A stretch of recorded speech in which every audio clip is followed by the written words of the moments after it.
أعوذ بالله السميع العليم من الشيطان الرجيم.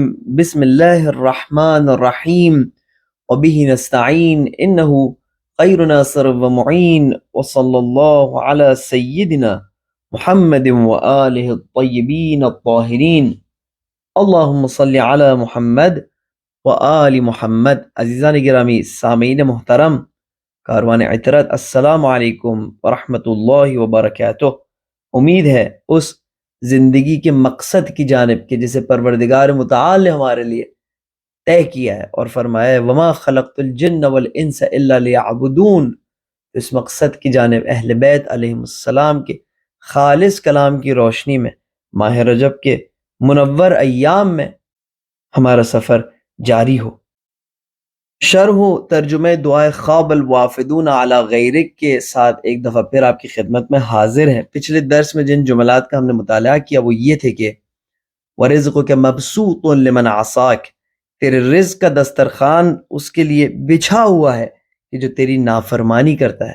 وَحِلْمُكَ مُتَعَرِّضٌ لِمَنْ نَاوَاكَ، تیرے حلم اور تیرا صبر و تحمل کا رخ اس کی طرف ہے کہ جو تیرے ساتھ دشمنی کرتا ہے۔ اور اس کے بعد ہم نے اقرار کیا پروردگار متعال کے بارگاہ میں کہ عادتک الاحسان الی المسیئین، تیری عادت یہ ہے کہ تو گنہگاروں پر احسان کرتا ہے، تو ان کے ساتھ احسان کا رویہ اختیار کرتا ہے، یہ تیری عادت ہے، یہ تیری روش ہے۔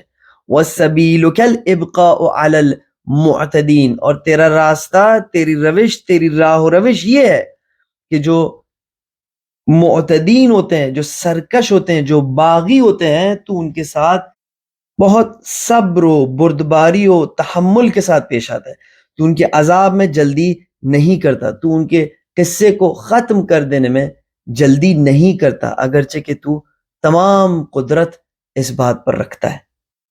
اب یہاں پر عزیزان گرامی سوال پیش آتا ہے کہ یہ کیسی روش ہے کہ دشمنوں کے ساتھ و سرکشوں کے ساتھ اتنی نرمی، اتنی ملائمت، کہ احسان کے ساتھ تو گنہگاروں سے پیش آتا ہے، بردباری و صبر و تحمل و حلم کے ساتھ تو ان کے ساتھ پیش آتا ہے جو سرکشی کرتے ہیں یا تیری دشمنی کرتے ہیں۔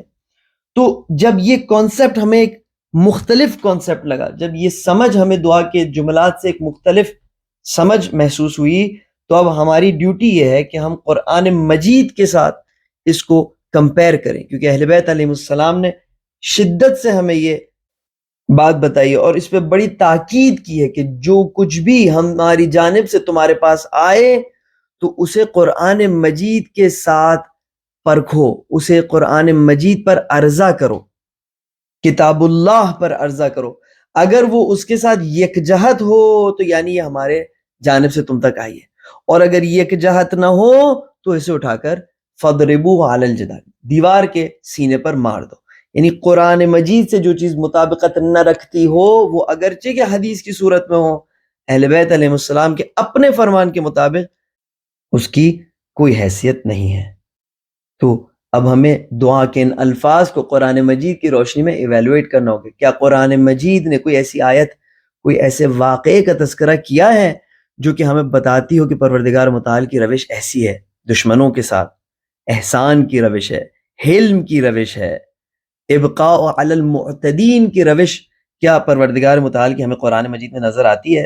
تو سب سے پہلے ہمیں کسی دشمن کا تلاش کرنا ہوگا کہ جسے پروردگار متعال نے صریحاً دشمن کا لقب دیا، اور وہ ہے فرعون۔ سورہ طٰہٰ آیت نمبر 29 میں اللہ سبحانہ وتعالیٰ فرماتا ہے کہ ان اقذفیہ فی التابوت، ہم نے مادر موسیٰ کو وحی کیا کہ موسیٰ کو تابوت میں ڈال دو، فاقذفیہ فی الیم، پھر اس تابوت کو دریا میں ڈال دو، فلیلقہ الیم بالساحل، پس وہ دریا تابوت کو ساحل کنارے پر لے آئے گا، یأخذہ عدو لی وعدو اللہ، وہاں پر کیا ہوگا؟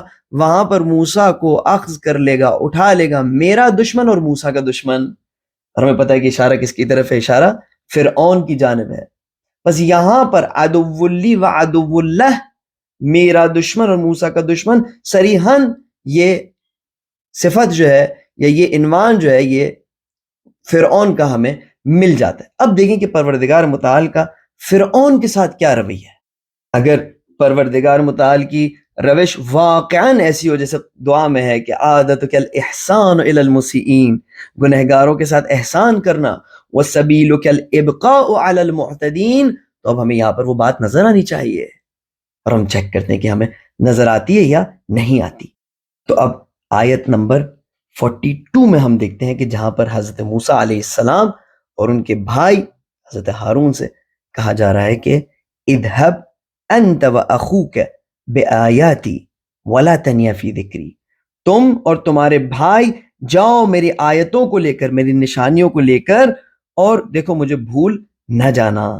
اذهبا الی فرعون انہ طغی، موسیٰ اور ہارون تم فرعون کے پاس جاؤ، اس نے طغیان کر دیا ہے. اور پھر اللہ سبحانہ وتعالیٰ فرماتا ہے کہ فَقُولَا لَهُ قَوْلًا لَيِّنًا لَعَلَّهُ يَتَذَكَّرُ أَوْ يَخْشَىٰ. دیکھو موسیٰ ہارون اس کے ساتھ بڑی نرمی سے بات کرنا، بڑی نرمی سے پیش آنا، ناراضگی سے، متکبرانہ انداز سے، غصے سے اس سے بات نہ کرنا کہ پھر اس کا ہماری طرف لوٹنا مشکل ہو جائے.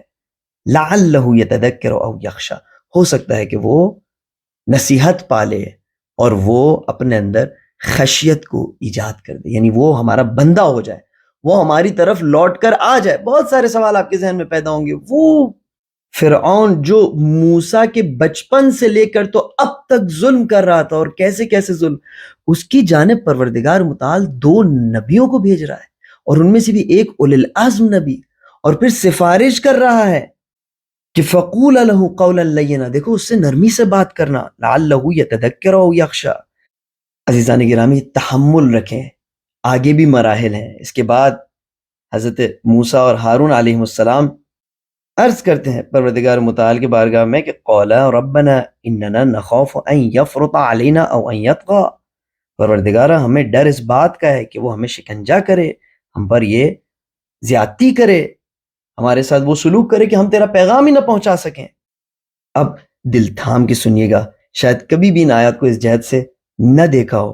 قَالَ لَا تَخَافَا، اللہ سبحانہ وتعالیٰ فرماتا ہے کہ مت گھبرانا، اِنَّنِي مَعَكُمَا، میں تمہارے ساتھ ہوں، اسمع و ارا. موسیٰ اور ہارون تم فرعون کو منوانے اکیلے نہیں جا رہے ہو، میں بھی تمہارے ساتھ ہوں. میں نے صرف قرآن مجید کے ترجمے کو آپ کی خدمت میں پیش کیا ہے، ایک بھی چیز اپنا آپ سے ایڈ نہیں کیا. قَالَ فرمایا لا تخافا، مت گھبراؤ، اننی بے شک میں، معکما تمہارے ساتھ میں ہوں، تمہارے ساتھ ہوں، اسمع سن رہا ہوں، ارا اور دیکھ رہا ہوں. اب اگر عزیزان گرامی سوال پیش آتا ہے کہ پروردگارہ اتنے بڑے دشمن اور ظالم کے ساتھ یہ سلوک کہ 2 انبیاء کو ان کے پاس بھجواتا ہے، ان سے کہتا ہے کہ نرمی اور ملائمت سے بات کرنا، اور پھر کہتا ہے مت گھبراؤ میں بھی تمہارے ساتھ ہوں.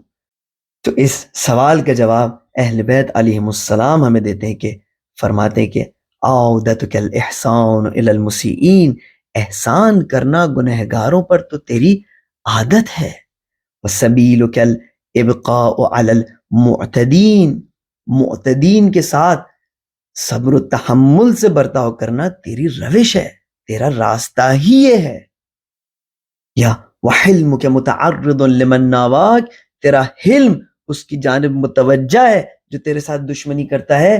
یہ دیکھیں قرآن مجید اور دعا کے الفاظ کے بیچ مطابقت برقرار ہو گئی. اس سے بڑھ کر کیا حلم ہو سکتا ہے کہ اپنے سخت ترین دشمن کی جانب 2 نبیوں کو بھیجے اور کہے کہ دیکھو اس کے ساتھ ملائمت سے بات کرنا. اب شاید یہاں پر ایک اور سوال پیش آئے کہ یا اللہ فرعون کے لیے اتنا سارا اہتمام، تو میرے لیے، میں تو تیرا اتنا خطا کار بندہ نہیں ہوں کہ جتنا فرعون خطا کار تھا، تو میرے لیے تو نے کیا اہتمام کیا ہے؟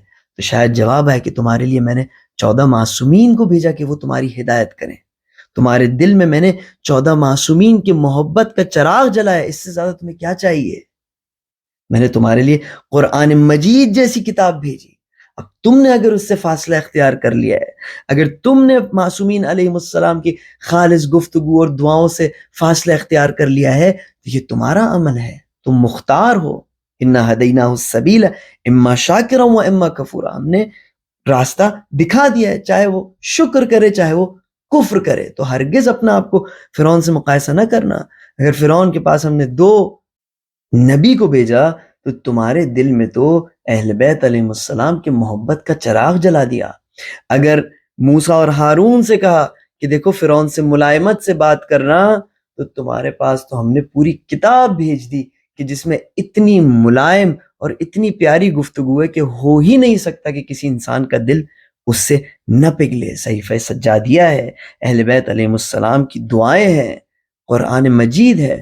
تو عزیزان گرامی، پروردگار متعال کی یہ روش دعا کے الفاظ سے بھی ثابت ہوتی ہے اور قرآن مجید کے آیات سے بھی ثابت ہوتی ہے. اور اگر ہماری روش اور پروردگار متعال کی روش میں فرق نظر آتا ہے تو اس کی دو وجوہات ہو سکتی ہیں. ایک تو یہ کہ ہم نے پروردگار متعال کی روش کو سمجھا نہیں ہے، اور ہمیں ضروری ہے کہ پروردگار متعال کی روش کو سمجھیں اور اس کو اپنانے کی کوشش کریں. یا ہم دوسری وجہ یہ ہو سکتی ہے کہ جو ہم ایکشنز کرتے ہیں، جو ہم کام کرتے ہیں، جس طرح ہم برتاؤ کرتے ہیں، وہ ہمارے ویکنیسز کی وجہ سے ہے. ہم پروردگار متعال کے جتنے طاقتور نہیں ہیں، ہم خالق کائنات کے مخلوق ہیں. مولائی یا مولائی انت الخالق وانا المخلوق هل يرحم المخلوق الا الخالق. ہم مخلوق ہے، تو خالق ہے، اور ایک مخلوق کے اوپر خالق کے سوا اور کون رحم کر سکتا ہے؟ تو ہمارے بس کی بات نہیں ہے. جو ہمارے اندر بے صبری ہوتی ہے، جو ہمارے اندر ایک کیفیت ہوتی ہے کہ ظالم کو فوراً سزا دے دو، فوراً اس کی موت کی دعا کرو، یہ ہماری بے بسی کی وجہ سے، یہ ہماری کمزوری کی وجہ سے. ورنہ اصل روش پروردگار متعال کی وہ ہے کہ جس کو ہم نے قرآن مجید اور دعا کی روشنی میں دیکھا. یہاں پر عزیزان گرامی ان 4 جملات کے حوالے سے بھی ہماری گفتگو اختتام پذیر ہوا چاہتی ہے. ہم نے وَرِزْقُكَ مَبْسُوطٌ لِمَنْ عَصَاكَ وَحِلْمُكَ مُتَعَرِّضٌ لِمَنْ نَاوَاكَ عَادَتُكَ الْإِحْسَانُ إِلَى الْمُسِيئِينَ وَسَبِيلُكَ الْإِبْقَاءُ عَلَى الْمُعْتَدِينَ. ان جملات پر اچھی خاصی گفتگو کی، کیونکہ اس میں ضرورت تھی کچھ بنیادی گفتگو کرنے کی، کچھ قرآن مجید سے ایویڈنس اور نشانیاں پیش کرنے کی، اور ہم نے کوشش کیا کہ اس کام کو انجام دیں. اپنا خیال رکھیے گا، دعا میں یاد رکھیے گا. سبحان ربک رب العزت عما یصفون وسلام علی المرسلین والحمد للہ رب العالمین. السلام علیکم ورحمۃ اللہ وبرکاتہ.